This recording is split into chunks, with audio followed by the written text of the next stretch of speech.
pagi anak-anak, bagaimana kabarnya hari ini? Semoga sehat semua ya dan luar biasa. Nah, hari ini kita akan belajar pembelajaran 3 masih dalam tema 1 yaitu pertumbuhan dan perkembangan makhluk hidup, subtema 1 ciri-ciri makhluk hidup. Nah, kalau kemarin kalian sudah belajar pembelajaran 2, tentunya kalian masih ingat ya apa saja ciri-ciri makhluk hidup. Nah, hari ini kita akan belajar lebih lanjut lagi. Nah, perhatikan ya dan catat baik-baik apa yang akan kita pelajari hari ini. Tema 1, pertumbuhan dan perkembangan makhluk hidup, subtema 1, ciri-ciri makhluk hidup, pembelajaran 3. Nah, anak-anak, coba perhatikan gambar berikut ini. Dari gambar berikut ini, hal-hal apa saja yang berkaitan dengan ciri-ciri makhluk hidup yang terdapat pada gambar? Perhatikan dengan saksama. Di gambar ini, kalian bisa melihat seorang ibu yang sedang menyirami tanaman. Kemudian ada seorang anak yang sedang memberi makan ayam-ayam peliharaannya, yang tentunya membantu sang ayah di dalam memberi makan. Coba perhatikan dengan saksama.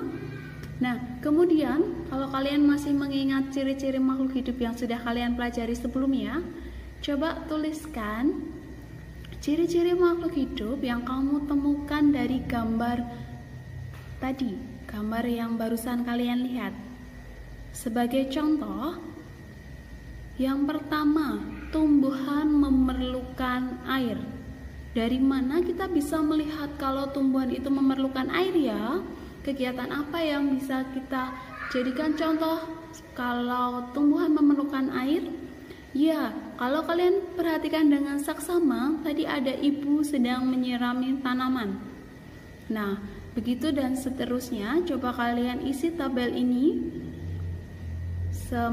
Bisa kalian, jika kalian menemui kesulitan, kalian boleh melihat buku, kalian boleh melihat catatan kemarin, bertanya kepada orang tua, atau bertanya kepada siapapun yang bisa membantu kalian. Kerjakan ini dengan sungguh-sungguh karena ini menjadi tugas pertama kalian hari ini. Nah, selanjutnya coba amati kedua gambar berikut ini. Gambar apa saja yang kalian lihat, anak-anak? Nah, perhatikan gambar ini dan coba kalian temukan persamaan apa yang saja yang muncul pada gambar ini. Nah, mungkin kalian menjawab per ciri-ciri makhluk hidup yang muncul adalah sama-sama memerlukan makanan. Tepat sekali. Sama-sama bertumbuh dari kecil menjadi besar dan menjadi dewasa. Iya, tepat sekali. Kalau manusia bertumbuh dari bayi kemudian menjadi anak balita, anak kecil dan kemudian menjadi orang dewasa, ayam pun juga mengalami perkembangbiakan dan bertumbuh. Ayam berasal dari telur yang menetas, kemudian menjadi anak ayam, dan anak ayam tersebut tumbuh menjadi ayam dewasa. Setelah dewasa, ayam betina akan menghasilkan telur. Telur ini nanti bisa dikonsumsi untuk kebutuhan sehari-hari ataupun bisa menetas menjadi ayam lagi. Nah, kalau kalian lihat, anak ayam itu pasti sangat lucu ya untuk dilihat dan dimainkan. Tetapi berhati-hatilah karena induk ayam akan marah jika kalian mengganggu anak ayam tersebut. Nah, sambil melihat kelucuan anak ayam, ada satu lagu tentang anak ayam. Coba perhatikan lagu ini dan nyanyikan bersama-sama.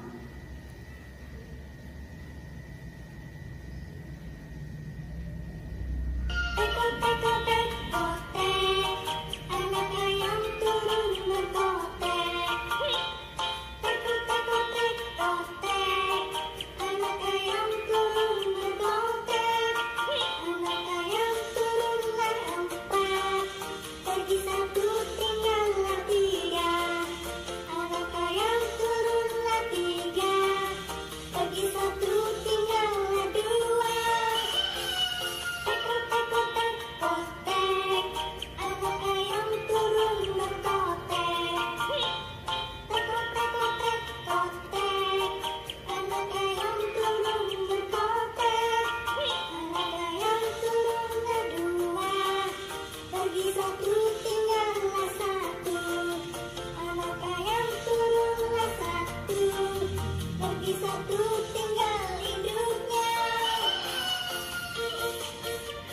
Menyenangkan bukan menyanyikan lagu tersebut? Ya. Nah, anak-anak, Tuhan menciptakan makhluk hidup untuk saling memberi manfaat. Kalau kalian lihat gambar sebelumnya dan lagu yang barusan kalian nyanyikan, ada ayam. Nah, apa ya yang menjadi manfaat dari ayam? Ya, benar, mungkin kalian menjawab untuk diambil dagingnya, untuk diambil telurnya. Kedua jawaban tersebut tepat. Daging dan telur ayam dapat memenuhi kebutuhan manusia. Pengembangbiakannya adalah cara untuk menghasilkan daging dan telur ayam dalam jumlah yang cepat. Supaya dapat menghasilkan banyak daging dan telur dalam waktu yang cepat, maka banyak orang membuat peternakan ayam. Pernahkah kalian melihat peternakan ayam? Perhatikan tabel berikut ini. Contoh daftar jumlah ayam yang dihasilkan beberapa peternakan dalam waktu 1 bulan. Ada 5 peternakan, yaitu peternakan A, peternakan B, peternakan C, dan peternakan D, dan terakhir peternakan E. Masing-masing menghasilkan jumlah butir telur yang berbeda, dari 3.000 butir telur, 1.500, 3.500, 2.000, dan yang terakhir 2.500 butir telur. Sekarang coba kerjakan ini. Berdasarkan tabel sebelumnya, coba urutkan peternakan berdasarkan banyak telur yang dihasilkan dalam waktu 1 bulan. Kalian bisa memulainya dari peternakan yang menghasilkan telur paling sedikit.